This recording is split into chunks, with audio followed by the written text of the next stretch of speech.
ভাই, আমরা কি আজব দেশে জন্মগ্রহণ করলাম, যে দেশে নিজের মেয়েও বাবার কাছে নিরাপদ না।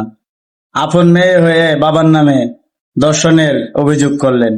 দেখেন এই ভিডিওটা। আমার বিরক্ত করছে। 3 দিন ভালো ছিলাম, 3 দিন পরে সে আমার বুকে হাত দিছে পর আমি আলাপ পাইছি। তারপর আমি তার 4টা আঙ্গুল ধরে মানে ছিটা দিছি পর সে উদ্ভুত হয়ে উঠটা সে বাইরে গেছে। আমি ভয় পাই শুয়ে পড়ছি, কিছু বলি না, কারণ সে অনেকই মারে, আমারে অনেক মারে। ছোটকাল হইতে বাপের আদর স্নেহ মমতা আমি পাই নাই। তারপর আবার 3 দিন ভালো ছিলাম, 3 দিন পর আবার আমি সেদিন একটু সচেতন থাকছি যে না, কিছু ঘটনা করতে পারে।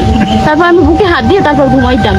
ওই দিন আমার এক হাত ছড়াইছে, আমি আলাপ পাই নাই। পরে যেই হাত ছড়ান ধরছে আর ওই দিন আমার বুকে হাত দিয়েছে পর তারপর আমি চিক করে মেরে মারে বলা নিচ্ছি, ভাই আম্মু আমার বাঁচাও, আম্মু তো পাই নাই। তারপর তুমি কেউ বলো না? না, আমি আম্মুটা বলছি সকালবেলা।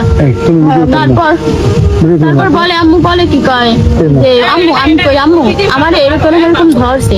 আবার আম্মু কয় কি কয় আমি জানাময়। তারপরে রেজাউল কাকা তার স্ত্রীর জানাইছে, সে বলছে কি কয় হাতে নাতে ধরো, তারপর একটা বিচার হবে।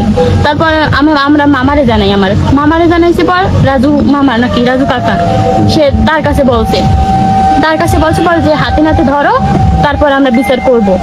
তারপর আমি বলি ভালো বিচার করলে আমি তো বাঁচতে পারবো। তারপর আজকে দুপুর কাজে যায় নাই, কাজে না যায় আমার মায়ের গরু বানতে পাঠায়, মোবাইল লইয়ে পাঠায়, এমনি পাঠায় অনেক পাঠায়। তারপর আমার বলে কি কয়, মা তুমি আমার কথা যদি শোনো আমি তোমার সব দিক। এই ভিডিওটা এত বেশি শেয়ার করে দেন যেন সবাই সচেতন হইতে পারে।